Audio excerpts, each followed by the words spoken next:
শ্বশুর বাড়িতে ভালো বৌমা হওয়াটা সব থেকে বড় কথা নয়, শ্বশুর বাড়িতে নিজে ভালোভাবে থাকতে গেলে না নিজেকে দজ্জাল হতে হবে। যে বউটা দেখবে দজ্জাল, তারা দেখবে শ্বশুর বাড়িতে একদম সবার মাথার উপর ছড়ি চালিয়ে সুন্দরভাবে আছে। আর যেই বউগুলো সুন্দরভাবে সবাইকে মানিয়ে গুছিয়ে নিয়ে একদম সবার মনের মতো হওয়ার জন্য বসে আছে, তারা জীবনে কিছুই করতে পারে না। জীবনে সব থেকে অসুখী সেই বউগুলোই হয়ে থাকে। কিন্তু যে বউগুলো হয় দজ্জাল, মুখের উপর সুন্দরভাবে উত্তর দিয়ে দিতে পারে, তার বর থেকে শুরু করে সমাজের সমস্ত লোকজন পর্যন্ত ভয় পায়, শ্বশুর বাড়ির লোকজন তো ভয় জুজু হয়ে থাকে যে না, এর মুখের উপর কিছু বলা যাবে না, এ তো একদম ধোয়া টাকায় ধুইয়ে দেবে। তাই শ্বশুর বাড়িতে দেখবে সেই মেয়েগুলো ভীষণভাবে সুখী থাকে, যেই মেয়েগুলো একটু দজ্জাল প্রকৃতির হয়। কারণ শ্বশুর বাড়ি এটা এমন একটা জায়গা না, এখানে দজ্জাল না হলে বউরা সুখে থাকতে পারে না, টিকে থাকা তো অনেক দূরের কথা। আর যেসব মেয়েগুলো সবার মন জোগায়, হ্যাঁ ওটা বলছে, সে সেটা বলছে, সবাইকে খুশি রাখার চেষ্টা করে, নিজের খুশিটাকে বাদ দিয়ে তারা ওই দিন শেষে কাঁদতে কাঁদতে বালিশ ভিজিয়েই ঘুমায়, তাদের বড় তাদের সেই কষ্টটা দেখতে আসে না। আর যেই মেয়েগুলো কারোর কথা না ভেবে দজ্জাল একদম থাকে, সবাইকে একদম শক্ত হাতে ধরে নিয়ে শ্বশুর বাড়িটা একদম তার নিজের বাড়ি করে নিয়ে বসে থাকে, সেই সব মেয়েগুলো জীবনের প্রকৃত সুখী শ্বশুর বাড়িতে গিয়ে। সবার কাছে সে ভালোবাসাও ঠিক মতো পাবে, সবাই তাকে ভয়ও পাবে, সবাই তাকে সম্মান করেও চলবে। আর যারা লোকের মন জগিয়ে জগিয়ে চলার চেষ্টা করবে, তারা কোনো জায়গাতে কোনোটাই পাবে না, সব থেকে বঞ্চিত হবে। এমনকি যাকে দেখে যারা হাত ধরে শ্বশুর বাড়িতে গেছিল, সেই মানুষটাও তাকে কেউ আর করবে না। সেও ভাববে যারা এত দুর্বল, এত দশটারে একটাও রাগ আসে না, যেটা বলি সেটাই শুনে নেয়, যেটা হয় সেটাই মেনে নেয়। তাই শ্বশুর বাড়ি এমন একটা জায়গা না, সেখানে তোমাকে মুখ খুলতেই হবে যে এই মেয়ে দরজা, এই একমাত্র সুন্দরভাবে শ্বশুর বাড়িতে সুখী থাকতে পেরেছে। আর যেই মেয়ে বলছে আমি সবার মন জগিয়ে চলবো, সবার ভালো ভেবে চলবো, সবার জন্য একদম নিজেকে একদম শেষ করে দিয়ে চলবো, সে জীবনে শ্বশুর বাড়ির এই ঘরে না সুখে থাকতেই পারে না।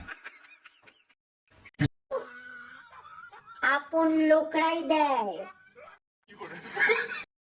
বাঁশ, সবাই দেয়, কিন্তু মোটা বাঁশগুলো আপন লোকরাই দেয়।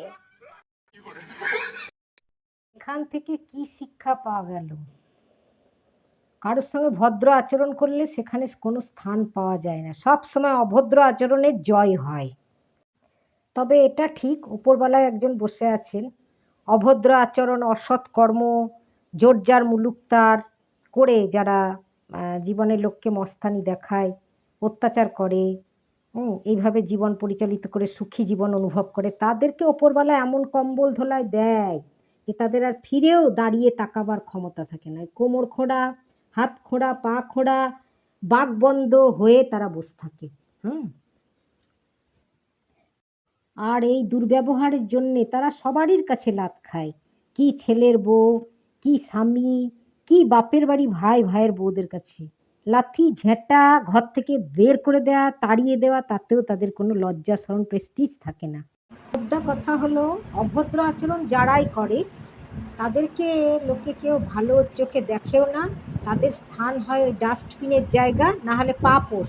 শ্বশুর বাড়ি বাপের বাড়ি যে পরিস্থিতিতেই তুমি থাকো না কেন, তোমার যদি নোংরা ব্যবহার হয়, যে কেউ নোংরা ব্যবহার হয়, তাহলে তার জায়গা ওই পা মারিয়েই সবাই চলে যায়।